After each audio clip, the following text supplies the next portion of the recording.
Hello everyone and welcome back guys to round 3 of the F1 2005 mod career mode, and today we are here at the Bahrain Grand Prix. If you did miss out on the last episode, I would highly recommend going back and checking it out, as it was a pretty damn crazy race on the whole. But like always, it seems that the McLarens were the quickest in qualifying, once again locking out the front row there, with the Renaults seeming actually to be the closest once more, though, with Alonso 3rd and Fisichella in P4. Ferrari back up on the pace again in 5th and 6th, with the Toyotas actually rounding at the top 8. Mark Webber just ahead of both of the Honda cars, though. Felipe Massa, Jacques Villeneuve, Christian Clear, my teammate there, and Heidfeld down in P16. Neither got the Jordans, the Menards, and unfortunately, well, qualifying didn't go all too well for me. I ran wide at the double left-hander and unfortunately decided to invalidate my lap after that, which was a bit of a pain because obviously it meant I lost time, and well, I started right at the very back of the field for today's race. But nonetheless, obviously hoping we can try and emulate last week's result. I will start leaving spoilers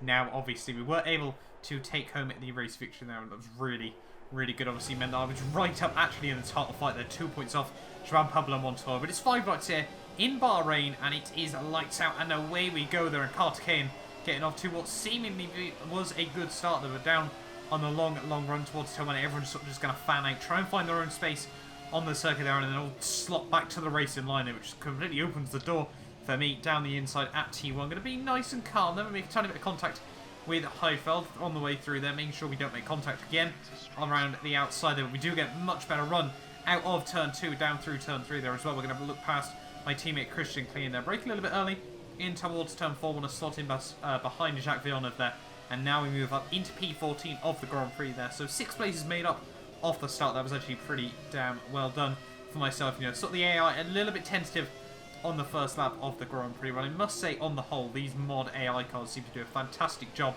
in some cases. They can be quite aggressive on the whole, but on the back of Jacques Villeneuve here in his Sauber car, we're going to try and look down the inside into the double left-hander there. Think about going for the move, squeeze him out over the curves there. That unfortunately means for him that the traction control completely kicks in, and that moves us up into P13 of this Grand Prix. So it's been a pretty damn successful start. There's 7 places made up in the first half lap of that Grand Prix, and Christian Clean actually is going to follow me through past the Sauber car. And now on to lap 2, all over the back of the other Sauber here, of Felipe Massa here.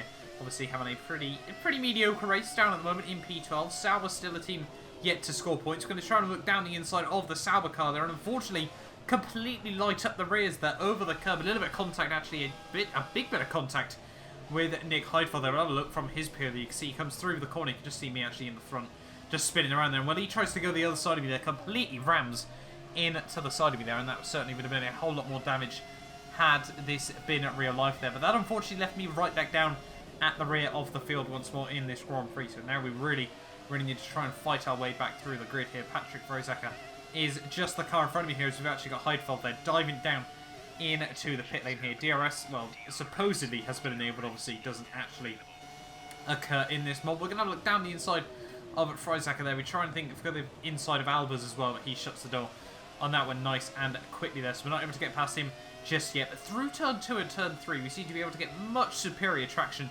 over the AI. Albers goes very defensive there, very early, committing to the inside, so we're just going to try and swoop right around his outside through the next corner there, and we are able to make that work as well now. So back up into P17 of this Grand Prix, closing up as well to Monteiro there as we come through the next couple of corners. Really got to be careful over those curves, especially with the low ride heights of these classic cars as well. Unfortunately means that, well, over the curves you can find yourselves with only 2 wheels left on the circuit there. Monteiro runs ever so slightly wide, and that's a completely open door for me. Now back up into P16 of the Grand Prix there, halfway through lap 3 of this race. And now onto lap 4, all over the back of Narain Carter Kane here, and through turn 2 and turn 3 once again there, able to get much better traction once more. The Jordan going to try and squeeze me to the inside just a bit there, but we are going to be able to slot it down the inside, get the car parked nicely on the apex. Now back up into P15 of this Grand Prix there, so ahead of all the back marker cars once more at this early stage of the Grand Prix. But still 10 laps to go. Obviously we still really want to score points in this Grand Prix, but it was heating up just in front of me here. You can see Montoya actually just come through the pits, and now the AI were going 3 wide down towards turn 4 here. Pretty damn exciting to see there. I will say now that Christian Clean was actually able to make that work, but they're still going side by side on the end of that lap there. Jacques Villeneuve trying to look past Jean Pablo Montoya as well. And now we're going to make it 3 wide myself here. So once again, a Sauber, a Red Bull and Montoya, they're going 3 wide in this Grand Prix. And Montoya at the moment just seems to be going backwards relative to the rest of the cars. You know, they really should be just flying past there. We shut the door on, I think that was Villeneuve as well, going through turn 1 and turn 2. Once again, far superior traction over my teammate Christian Klein here as we now come up towards turn 4 here. Are we going to try to look right around the outside of my Red Bull teammate there? We just about don't make contact. We go right around his outside. Now up into P6 of the Grand Prix as now most people are making their pit stops at this stage of the Grand Prix here. So this is looking really, really well. Just about getting caught out over those curbs through the next couple of corners, but able to make it stick just for now here and now. On the end of lap 60, you can see Felipe Massa just up the road is going to dive into the pits as well as everyone else here, which means actually for the second race in a row, Red Bull will have a 1-2 in this Grand Prix there, which is, you know, a nice little stat to have on our side here. But yeah, that's obviously working quite nicely in our favour there. As Clean through turn 1 and turn 2 is going to drop back a little bit more, and that means on the end of lap 7 here, we are actually going to dive it in to the pits here. Going to be interesting to see where we do actually come out. You know, obviously I still want to be fighting for points in this Grand Prix, and obviously the pace has been quite strong over these last couple of laps, just about able to get the car slowed down as we come into the pit lane now, and that'll leave Clean out in the lead of the Grand Prix there once more for him. So, well, both Red Bull drivers have led, and I don't think any other team can claim that so far this season. But yeah, you can just see drivers flying down past the pit lane here. We're not going to be in the points just as of now, and I think we're going to come out in around P11, P12, I think it's going to be there. I think we're going to see one more car fly past. We actually might be as well.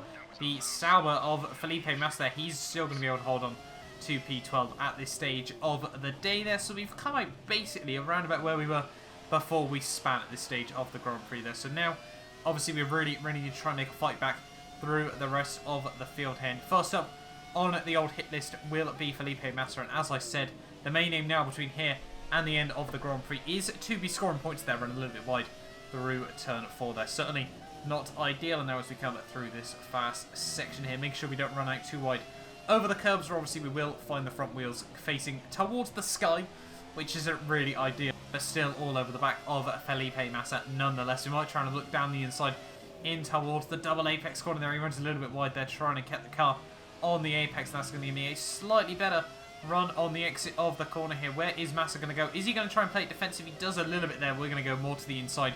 We're going to be able to have a look up the inside there, try and keep it parked on the apex, and now we move up into P12 of this Grand Prix. Now we've got about a 3.5 second gap to Jenson Button. We're a little bit wide actually through the next corner, but yeah, 3.4 second gap to Jenson Button here, and obviously once Clean has come through the pit lane, we will be back up into P11 of this Grand Prix, and now the aim was to catch up to Jenson Button, and it led us all the way through actually to the final lap of this Grand Prix. Now on the back of the BAR Honda here, they're still yet to score points in this season, BAR, so obviously hoping we can obviously demote their driver one more place in this race. Their Button going very, very defensive down in towards the the final couple of corners there. It runs a little bit wide though on the exit. We're going to move past the Honda car though. It was a little bit easier said than done in all honesty, but yeah, we're going to be able to make the move past him, running a little bit wide though over the curbs, and unfortunately, well, as easy as it was to make up that place, unfortunately it was just as easy for us to lose it once more there. But we still got one corner to go of this Grand Prix. Can we potentially get a bit better drive out of the final corner? We're going to try and go for a nice tight apex there, run it nice and wide there. Unfortunately though, the back end just kicking out ever so slightly and down towards the line. Unfortunately, it's only going to be P11 at the end of the Grand Prix there. So a little bit frustrating. Obviously the first race of the season that we weren't able to score points, and obviously if we didn't have that spin, then well, maybe we could have got a couple of points in that Grand Prix there. But that's sometimes how obviously the racing goes. Obviously you can only hope over the next couple of rounds that we are able to pick ourselves back up and try and get a few more solid points. Next up is Spain, which is really, really not a good track for myself there. But yeah, Kimi Räikkönen actually able, I think that's his first race victory of the season there, 3 rounds in. Obviously both McLarens have now won a race as well as myself there, so obviously that's going well for McLaren, and they're still absolutely dominating the standings, as you will see very, very shortly there. But yeah, I think we've got Mark Webber coming through for P7. They're able to take on points once again in this season, and Michael Schumacher actually is able to take home his first championship points of the season there. Obviously just coming into the season, he'd won 5 in a row in Formula 1, and obviously to take it all the way to round 3 without scoring points is certainly not what he would have wanted there, but Kimi Räikkönen and McLaren win once again there, and I think that leaves Räikkönen actually on the points every single round so far this season, so he will certainly be very, very happy with that result at the end of the Grand Prix there, and I'm sure moving on into the rest of the season he will really want to try and mount a championship challenge there. But yeah, having a look then overall at the final results from that Grand Prix. Räikkönen, sorry, yeah, as I said, was able to win the Grand Prix.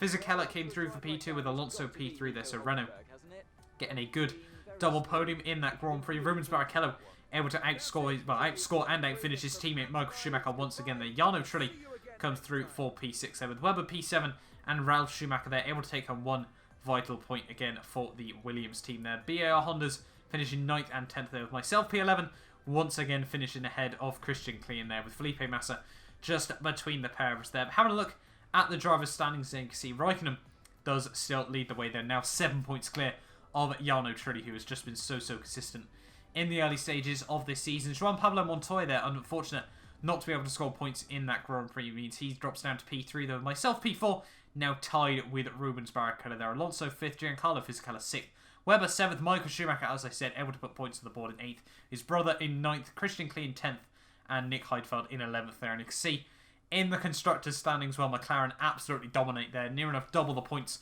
of Renault and Toyota there, who are tied for P2. Ferrari now move back up into P4 of the standings with Red Bull P5, Williams the last team yet to score in this championship. But hopefully, you guys have enjoyed this video. Do not forget to like, subscribe if you want to see more of this F1 2005 Formula 1 career mode. And hopefully I will bring you guys the next round, which is the Spanish Grand Prix, ideally over the next couple of days. And hopefully, as I said, I'll see you guys then.